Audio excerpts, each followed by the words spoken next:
साथियों, आज दुनिया की नजर भी भारत पर है और दुनिया की उम्मीद भी भारत से है।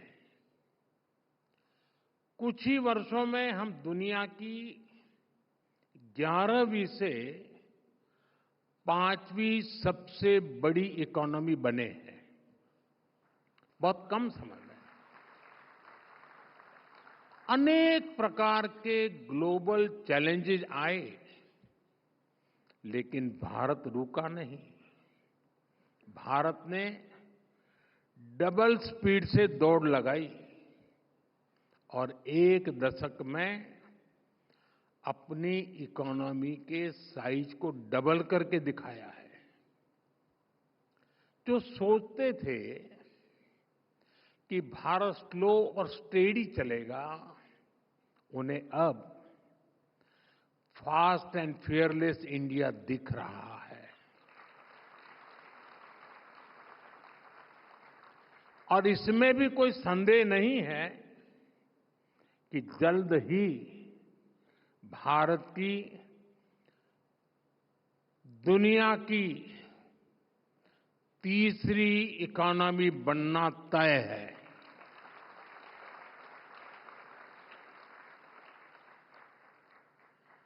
ग्रोथ की इस अभूतपूर्व स्पीड को कौन ड्राइव कर रहा है? इसे ड्राइव कर रहे हैं भारत के युवा, उनके एम्बिशंस और उनके एस्पिरेशंस।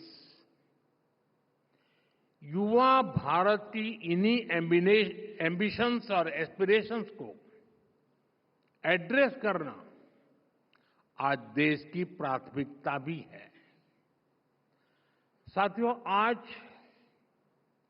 8 अप्रैल है। कल परसों ही साल 2025 के 100 दिन पूरे हो रहे हैं। 100 डेज 2025 का पहला पड़ाव। इन 100 दिनों में जो निर्णय हुए हैं, उनमें भी आपको युवा एस्पिरेशंस की ही झलक दिखेगी। साथियों, इन 100 दिनों में हमने सिर्फ फैसले नहीं लिए, हमने भविष्य की मजबूत नींव रखी है। हमने पॉलिसीज से पॉसिबिलिटीज की राह खोली है। 12 लाख रुपये तक की इनकम पर टैक्स, थैंक यू। इसका सबसे बड़ा फायदा हमारे यंग प्रोफेशनल्स और एंटरप्रेन्योर्स को मिल रहा है।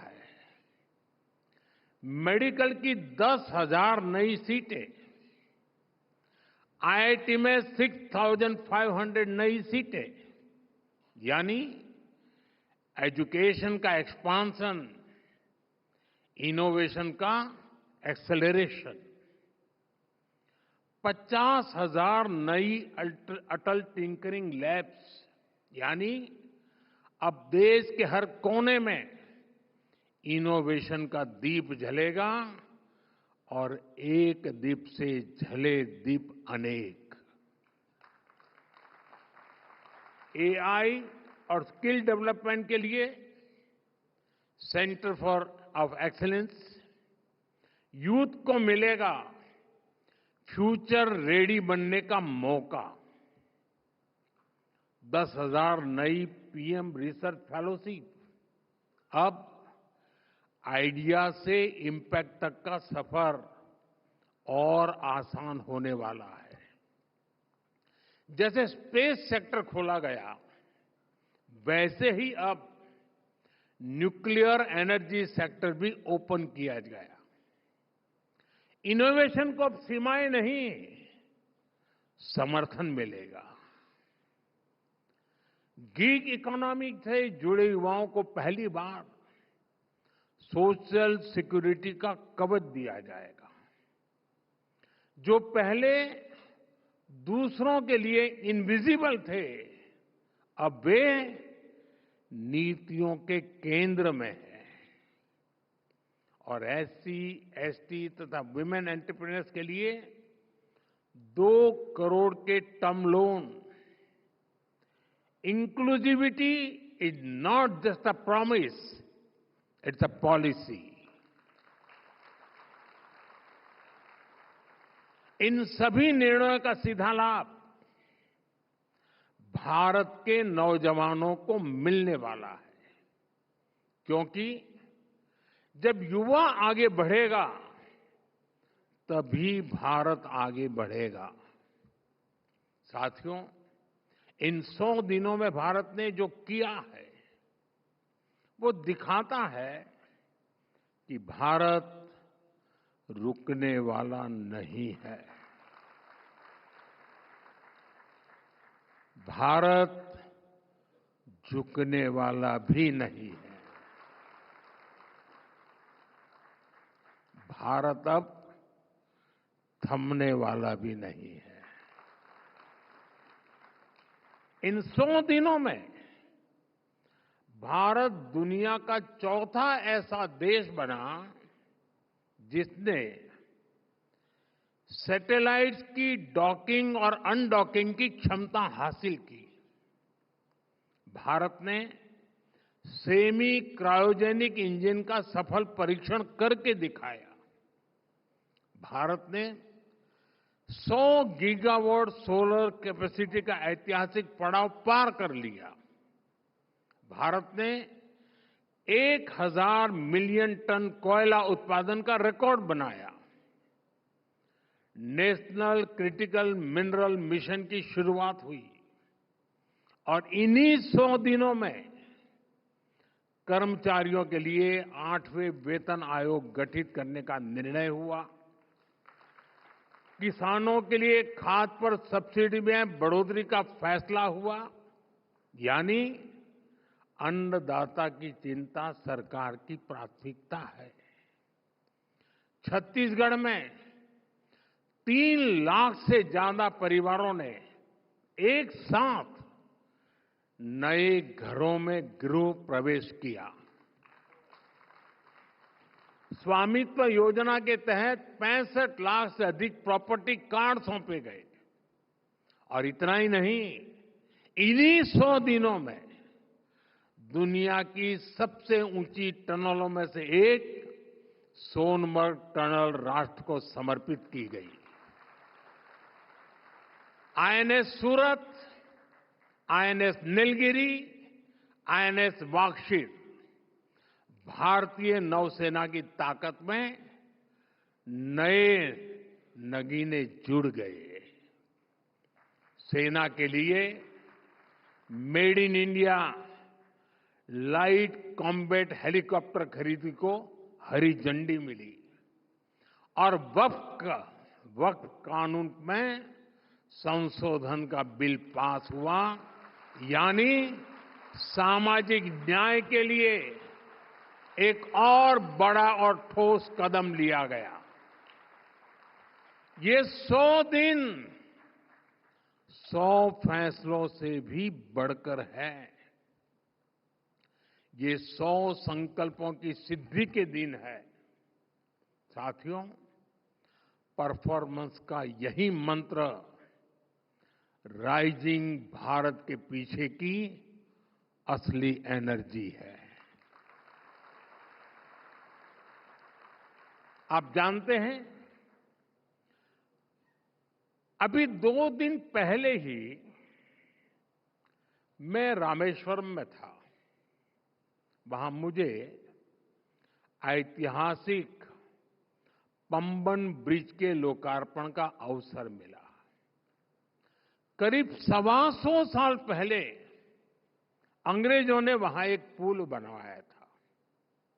उस पुल ने इतिहास देखा। उसने आंधियां सही। एक बार सुनामी ने, साइक्लोन ने उस पुल को बहुत नुकसान पहुंचाया। सालों तक देश इंतजार करता रहा, लोग मांग करते रहे, लेकिन पहले की सरकारों की नींद नहीं टूटी। जब हमारी सरकार आई तो नए पंबन ब्रिज के लिए काम शुरू हुआ और अब देश को अपना पहला वर्टिकल रिफ्ट रेल सी ब्रिज मिल गया है। साथियों, परियोजनाओं को लटकाते रहने से देश नहीं चलता। देश चलता है परफॉर्म करने से, तेजी से काम करने से। Delay is the enemy of development. और हमने इस दुश्मन को हराने की ठान ली है। मैं आपको और भी उदाहरण दूंगा। जैसे असम का बोगीबील ब्रिज, हमारे पूर्व पीएम देवगौड़ा जी ने 1997 में इसकी आधारशिला रखी। वाजपेयी जी की सरकार आई, उन्होंने काम शुरू करवाया। वाजपेयी जी की सरकार गई, कांग्रेस की सरकार आई तो ब्रिज का काम भी लटक गया। अरुणाचल और असम के लोगों, लाखों लोग परेशान होते रहे, लेकिन तब की सरकार पर कोई फर्क नहीं पड़ा। 2014 में आपने जब हमें सेवा करने का मौका दिया और ये प्रोजेक्ट फिर से शुरू हुआ और सिर्फ 4 साल में 2018 में ब्रिज का काम पूरा हो गया। ऐसे ही केरला में कोल्लम बाईपास रोड प्रोजेक्ट का भी उदाहरण है। ये 1972 से अटका था। सोचिए, 50 साल। एलडीएफ हो या यूडीएफ, किसी सरकार ने 50 साल तक इस पर कोई काम नहीं कराया। हमने सरकार बनने के 5 साल के अंदर इसका काम पूरा कर दिया। साथियों, नवी मुंबई एयरपोर्ट पर भी 1997 से चर्चा शुरू हुई थी। 2007 में इसे मंजूरी मिली, लेकिन कांग्रेस की सरकार ने इस पर काम नहीं किया। हमारी सरकार ने इस प्रोजेक्ट को भी तेजी से पूरा किया। वो दिन दूर नहीं जब नवी मुंबई एयरपोर्ट से कॉमर्शियल फ्लाइट्स भी शुरू हो जाएगी।